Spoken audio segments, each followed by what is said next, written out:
ஆழிமழை கண்ணா ஒன்று நீ கை கரவேல் ஆழியுள் புக்கு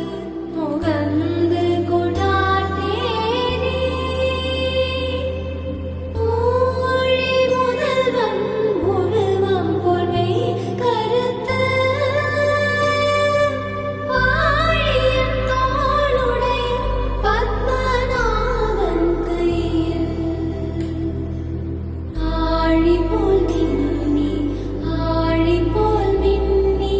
வலம்புரி போல் நின்றதிர்ந்து தாழாதே சாதம்